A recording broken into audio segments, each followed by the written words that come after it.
में आग लग जाएगी। तो महाराज अब आप अपने भक्तों से अगर हमको कहलवा रहे हैं तो भी तो काम हमको करना पड़ेगा। तो उसने जब मन की बात की और कही कि प्रभु राम सिंह सपने में आ गए,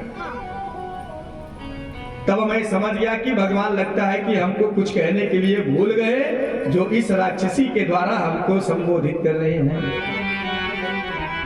हुआ क्या महाराज, बंदर जात हम ये हैं महाराज, जो मेरा सुबह सुबह नाम ले तो आहार ना मिले। तो महाराज हम गए अशोक वाटिका में महाराज खाने के लिए फल, तो हम तो फल ही खा रहे थे महाराज, कुछ तोड़े फोड़े नहीं थे, लेकिन सब लोग आए महाराज। हमने फल खाया, सो हमको हमारे ऊपर प्रहार किए, तो हमने भी 2 चाल लगा दी।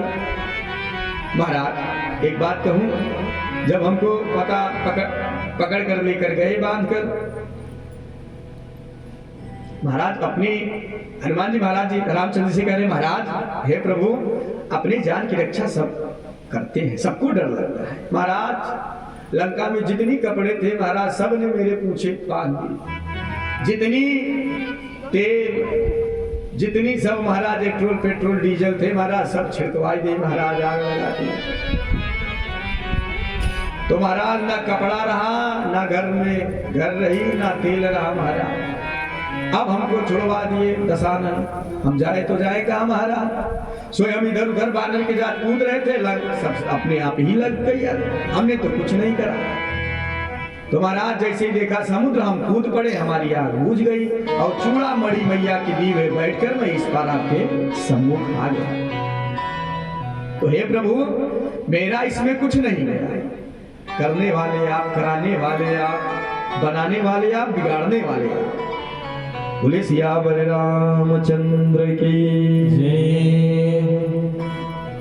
इस प्रकार हार प्रयास होता है। लेकिन अब कहो कि हमने इतने बड़े काम कर दिया, और करने के बाद कहा कि हमने इतने बड़े काम किया तो उसका कोई महत्व तो नहीं रह जाता।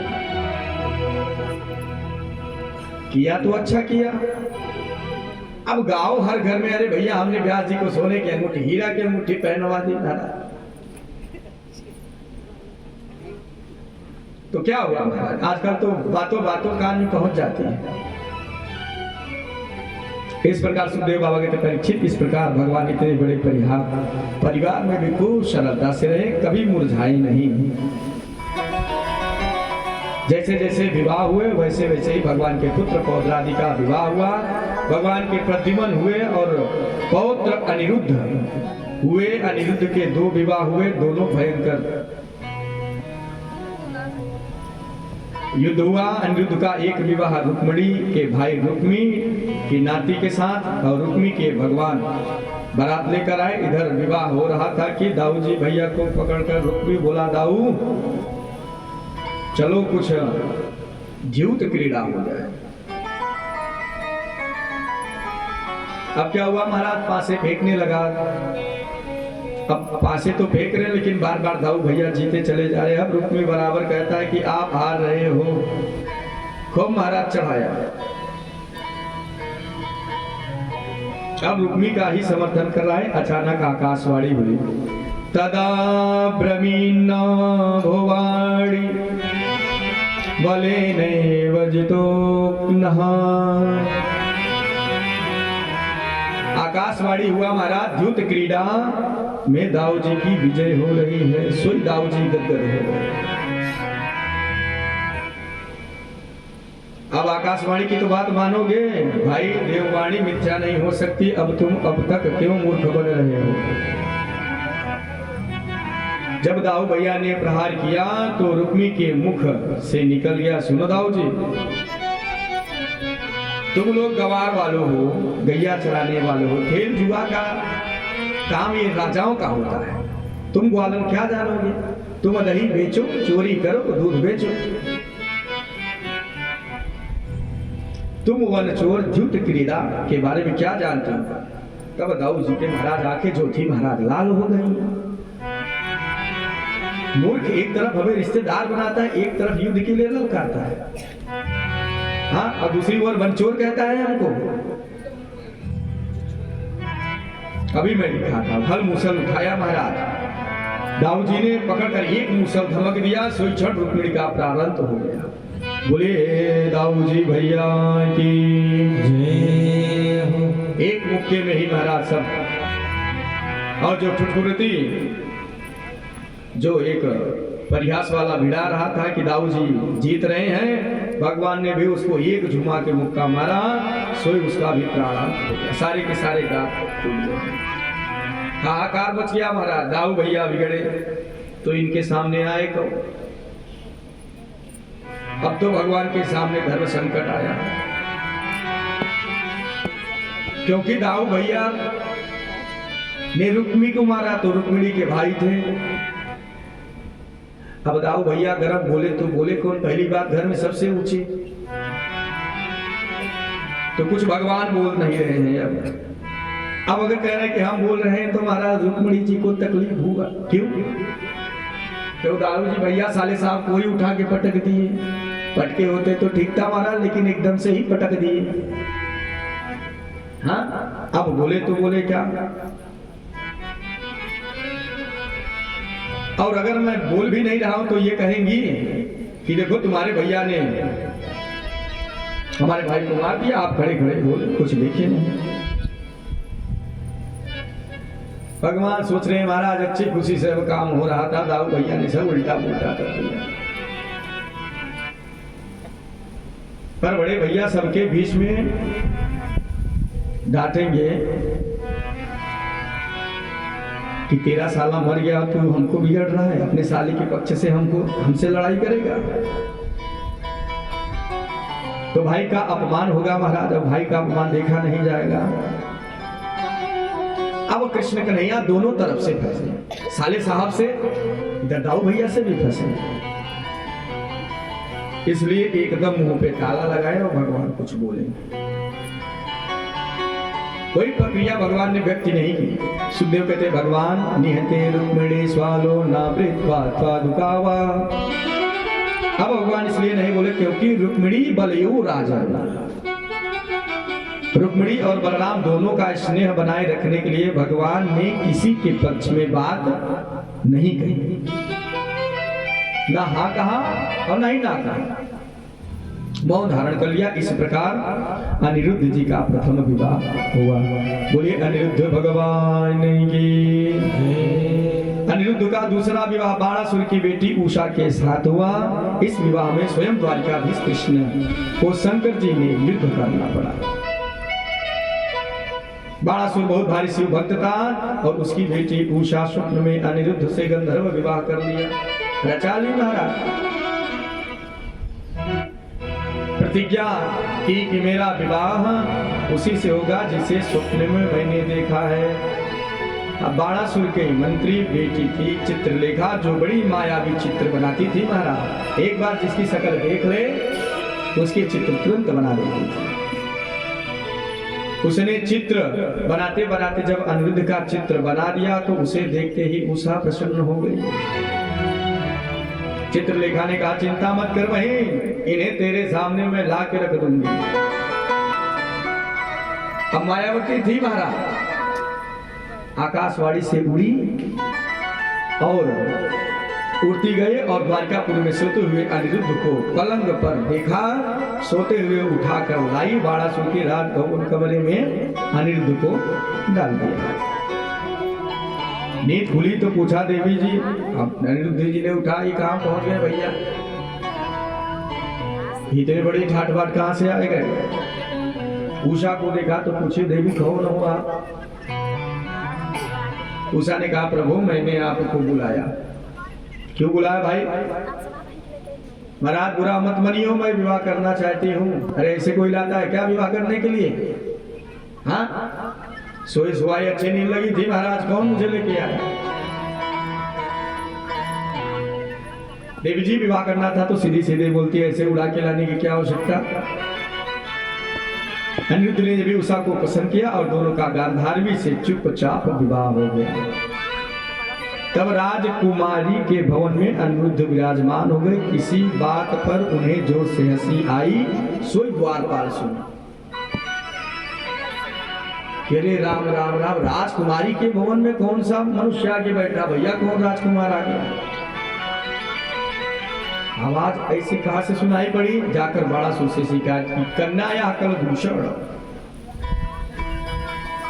महाराज देवी जी के भवन में पता नहीं कहां से आवाज आ रही है, वो भी आदमी का। बाणासुर दौड़े दौड़े आया, राजकुमारी उषा के भवन में अनिरुद्ध को देखा तो कुपित होकर बंदी बना लिया। अब नारद जी ने द्वारकाधीश को खबर कर दी। बात बात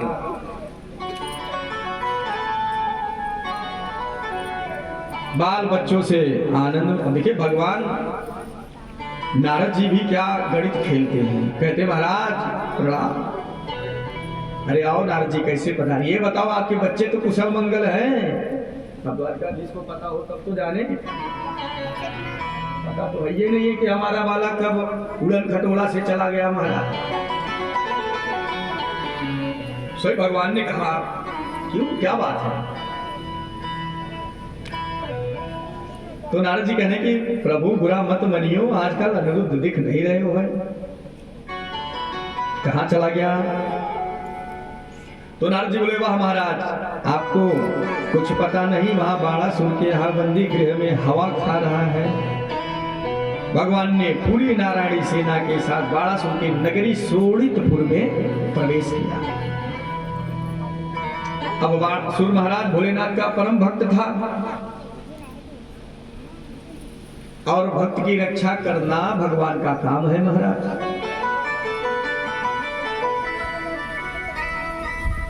और उसे भगवान भोलेनाथ ने एक ध्वज दिया था, कहा जिस दिन यह ध्वज टूट जाएगा उस दिन समझ लेना कि तुझ पर बहुत बड़ा संकट आने वाला है।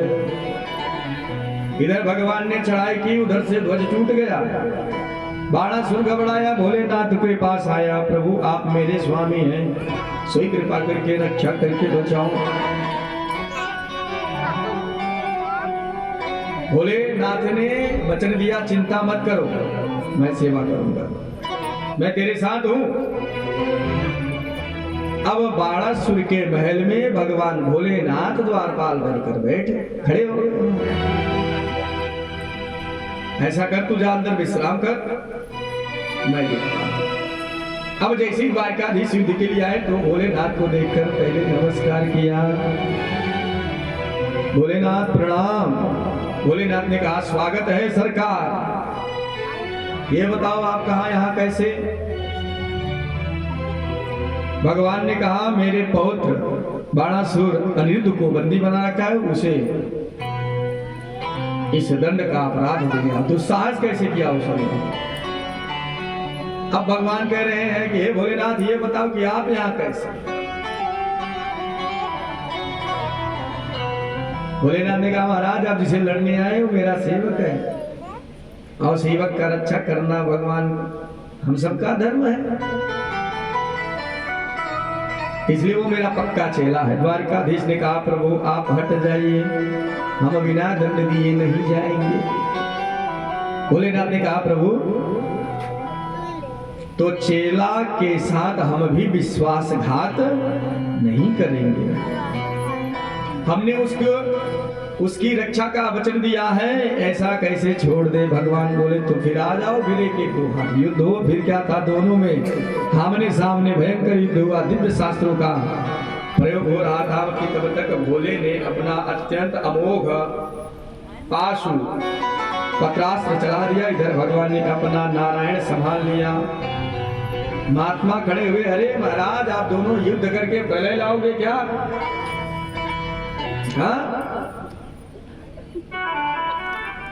विश्व का संहारक हो जाओगे? तब दोनों ने शांत हुए, अपने अपने जोर को भेजा। द्वारकाधीश ने वैष्णव जोर से भोलेनाथ महेश्वर जोर को भेजा। वैष्णव ज्वर और महेश्वर ज्वर आपस में टकराए, अंत में वैष्णव जर ने महेश्वर को परास्त कर दिया।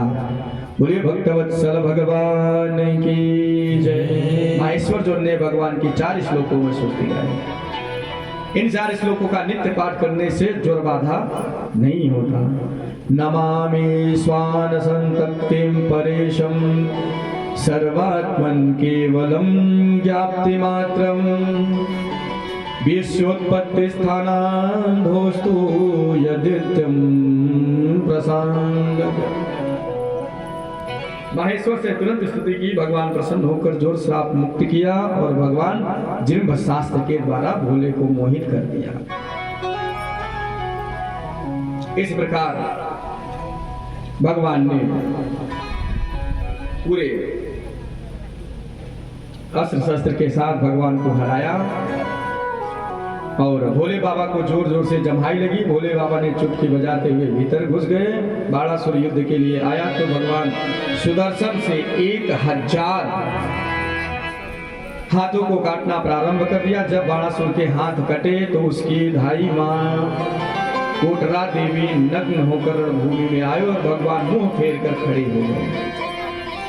बाणासुर प्राण बचा के भागा। अंत में बाणासुर ने भगवान के पुत्र अनिद्र को अपनी बेटी उषा दोनों को प्रभु के सामने लाकर प्रणाम किया। महाराज क्षमा करो। भगवान प्रसन्न हो गए। भोलेनाथ को जिम्भाड़ शास्त्र से मुक्त किया और भोलेनाथ के हाँ बाबा तुम्हारे चेला है तो मेरे भी तो कुछ लगता है। इसने मेरे परम भागवत प्रहलाद के वंश में जन्म लिया। प्रहलाद के पुत्र विरोचन हुए, विरोचन के पुत्र हुए बलि और बलि के पुत्र हुए बाणासुर। इसलिए मैं इसे कभी नहीं मारता। अब तो मैंने इसे अपना ही चतुर्भुज रूप दे दिया। इस प्रकार अनिरुद्ध को उनकी पत्नी साथ लेकर भगवान द्वारकाधीश आए तो ऐसे भगवान ने पौत्रों का विवाह कराया। बोले भक्तवत्सल भगवान की। एक बार अपने छोटे छोटे बाल गोपाल परिकर के साथ भगवान बोले चलो कहीं घूमने चले। एक सुंदर बगीचा में भगवान पहुंचे। एक वृक्ष की छांव में पहुंचकर भगवान बोले हम यहाँ आराम करेंगे, अब तुम सब खेलो। एक दिन खेल ही रहे थे कि एक बाल ने गेंद लिया और एक कुआं में फेंक दिया। फेंकने के बाद क्या हुआ महाराज, कुआं में जब बालक झुका तो बहुत बड़ा गिरगिट देखा। गिरगिट देखा तो जोर से चिल्लाया। प्रभु ने गिरगिट को स्पर्श करते ही उसके शरीर छूट गया और दिव्य पुरुष प्रकट हुआ, अपना परिचय देने लगा। नृगो नाम नरेंद्रो मिक्ष्वाकूतनयः प्रभो दान्य स्वाख्यायमानेषु यदि ते कर्म संस्कृतम। अब देखिए कि किसी की बात करने के ढंग से ही पता चल जाता कि इनकी मानसिकता कैसी है। भगवान साक्षात परमात्मा है और पूछ रहे कि तुम कौन हो। इस पर इसकी बात करने से अकड़ देखो कि महाराज हमारा नाम आपने सुना नहीं। दानियों में कभी चर्चा तो प्रथम श्रेणी पर ही मेरा नाम आता था। महाराज आपके कान में मेरा नाम जरूर पड़ा होगा। मैं इक्ष्वा का पुत्र सूर्यवंशी राजा नृग हूं। अब देखिए परिचय बताना हो तो ठीक है, लेकिन किस ढंग से बता रहे हैं महाराज। देखो परिचय का तरीका देखो। भगवान ने पूछा अच्छा भैया इतने बड़े राजा तो इतने बड़े दानी, फिर गिरगिट कैसे बन गए? दानी तो हुए, अच्छा हुआ, मान सम्मान भी हुआ आपका। कौन सा तुमने ऐसा दान कर दिया सोई गिरगिट के रूप में आ गए? बताओ। नृग बोला महाराज मैं गोदान करता था। इतनी गायों का गोदान किया कि आकाश के तारे शायद गिन ले, लेकिन पृथ्वी पे मैंने जितनी गाय का दान किया उसे गिना नहीं जा सकता। लेकिन महाराज उनकी हमसे एक गलती हो गई। वो क्या हुआ भैया? राजा नृग ने अपना बढ़ चढ़ के परिचय दिया। भगवान बोले बूढ़ी टेढ़ी गाय को दान करोगे तो सो गिरगिट तो बनोगे ही महाराज। जैसे आज के डेट में देखो महाराज जजमान जो है जब तक गैया खूब दूध दे महाराज तो खाएंगे,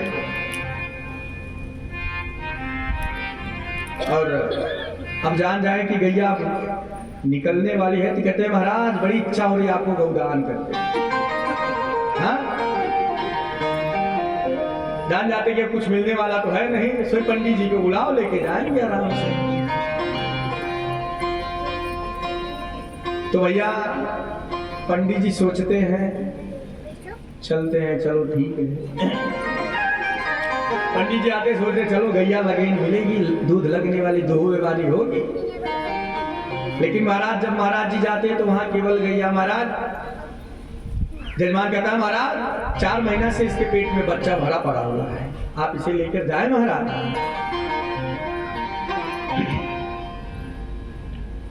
पहले के गाय गौदान होता था हमारा, लेकिन अब गौदान भी बड़े अजीब से हुई है। जब गैया दूध दे रही हो तब तो गौदान करो तो उसका फल मिले महाराज। 3 प्रकार के हैं। गाय नहीं दे रहे हो तो महाराज जितने दिन में एक गैया तीनों टाइम दूध देती है उसका मूल्य ब्राह्मण को दो। और तीसरा हुआ महाराज, एक दिन में जितना गैया, कितने दिन हम भोजन करते हैं, जितना वो आहार खा ले, नमक सब्जी मसाले पनीर के साथ जोड़ के दान कर दो। अब भाई अगर कोई पालकी दे देगा सूखे तो खा लोगे क्या? नहीं ना, उसके लिए नमक चाहिए, सब्जी चाहिए, जल भी चाहिए। तो सब हिसाब लगाओ महाराज। मुंबई वाले ज्यादा है इसमें पता चल जाएगा, प्रतिदिन खाते हैं महाराज। बोले भक्तवत्सल भगवान की। मुंबई महाराज एक दिन से सुबह आ गई तो संध्या पुनः मार्केट में देवियों का चलावा होता है कि जाओ लेके आओ।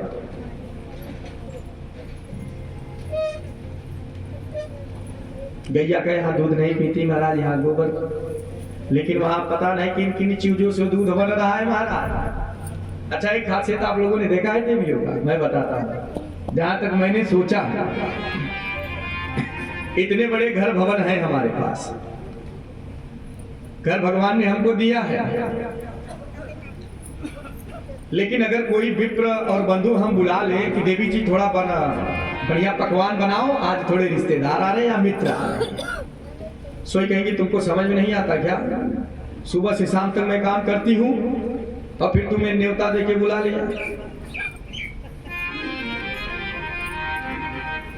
और इतने बड़े घर में जगह कम होती है, झगड़ा होता है। हमको पिताजी ने आधा दिया, उनको ज्यादा दिया, लफड़ा करवा देते हैं पिता। लेकिन महाराज मुंबई में जाओ और देवी जी कहीं मुंबई में गई, 5 बाई 5 का भी कमरा होगा तो बड़ी सहजता से उसको निर्वाह कर लेंगी। चाहे पतिदेव 10 लोग या 50 लोग को बुला ले, उसी में बनाएंगी, खिलाएंगी प्रेम से। क्यों? मुंबई के नाते। भैया मुंबई है, मामा मारिच की नगरी है महाराज। और यहाँ अगर एक लोग को सास ससुर कह दे महाराज बिटिया थोड़ी पानी पिला दे, सो यहाँ फाड़ के भैया खड़ी हो जाती है। इतने बड़े भवन बनवा लिए हो, सब से झाड़ू पोछा कर रही हो, तुमको पानी की लगी। हाँ? बोले भक्तवत्सल भगवान की जय। सब देवियाँ तो नहीं होते, लेकिन कुछ कुछ होती है, मैंने अनुभव किया है भैया।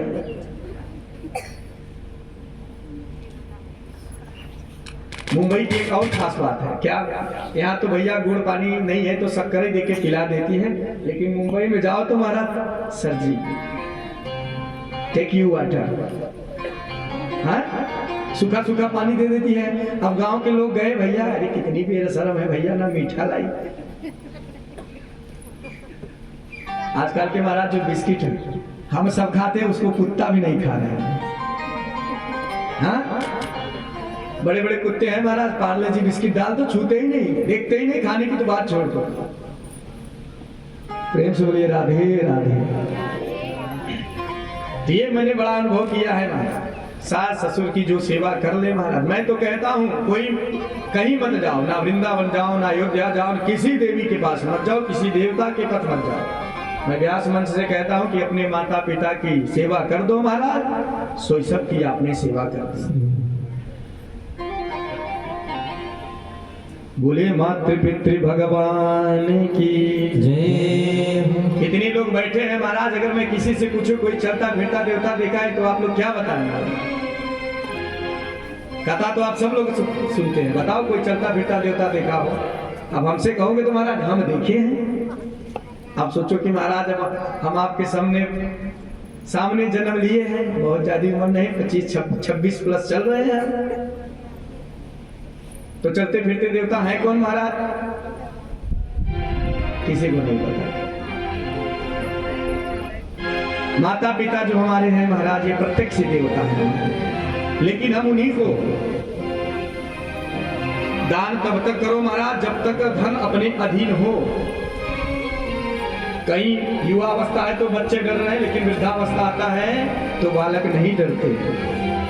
बहू रानी ठीक आ गई तो गुजारा हो जाएगा महाराज। अगर बहू रानी कहीं आ गई लक्ष्मी बाई की तरह तो तलवार निकालेंगी तो खबरदार। बोले भक्तवत्सल भगवान की जय हो। मंदिर में ना मिलेंगे, सभी लोग मीठी मीठी ताली। गुरुद्वारे ना मिलेंगे, ये घर में ही बैठे हैं तेरे भगवान। वो घर में ही बैठे हैं तेरे भगवान। करने माँ को प्रणाम, उस पिता को प्रणाम। करने माँ को प्रणाम, अपने पिता को प्रणाम। करने माँ को प्रणाम, अपने पिता को प्रणाम। मंदिर में ना मिलेंगे, गुरुद्वारे ना मिलेंगे। मंदिर में ना मिलेंगे, गुरुद्वारे ना मिलेंगे। घर में ही बैठे हैं, घर में ही बैठे हैं तेरे भगवान। करने माँ को प्रणाम, अपने पिता को प्रणाम। करने माँ को प्रणाम, अपने पिता को प्रणाम।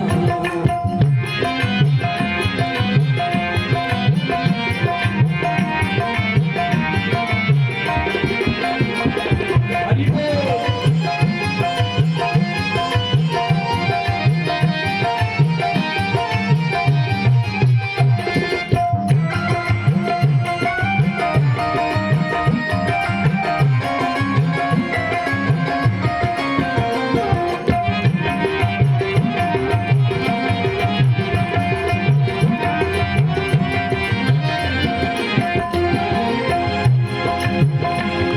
वो जिसने तुझको जन्म दिया उस माँ को कैसे भूल गया। उस माँ को कैसे भूल गया। वो उंगली पकड़ कर चलना सिखाया, पिता को कैसे भूल गया। उस पिता को कैसे भूल गया। वो जिसने तुझको जन्म दिया उस माँ को कैसे भूल गया। उस माँ को कैसे भूल गया। वो उंगली पकड़ कर चलना सिखाया, पिता को कैसे भूल गया। उस पिता को कैसे भूल गया। और उनके ही चरणों में, उनके ही चरणों में तेरा ये मुकाम। उनके ही चरणों में तेरा ये मुकाम। करने माँ को प्रणाम, अपने पिता को प्रणाम। करने माँ को प्रणाम, अपने पिता को प्रणाम। मंदिर में ना मिलेंगे, गुरुद्वारे ना मिलेंगे। मंदिर में ना मिलेंगे, गुरुद्वारे ना मिलेंगे। घर में ही बैठे हैं, घर में ही बैठे हैं तेरे भगवान। करने माँ को प्रणाम, अपने पिता को प्रणाम। करने माँ को प्रणाम, अपने पिता को प्रणाम। भक्तवत्सल भगवान की जय हो।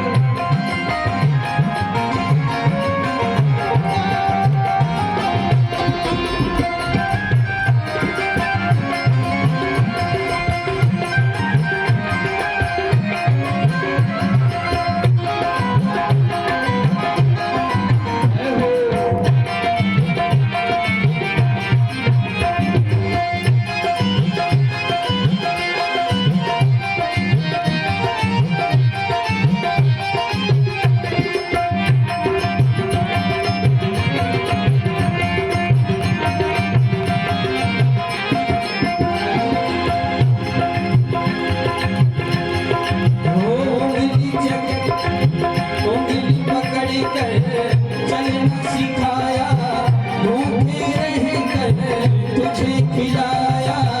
भूखे रह कर तुझे खिलाया। उंगली पकड़ कर चलना सिखाया, भूखे रह कर तुझे खिलाया। भूखे रह कर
अब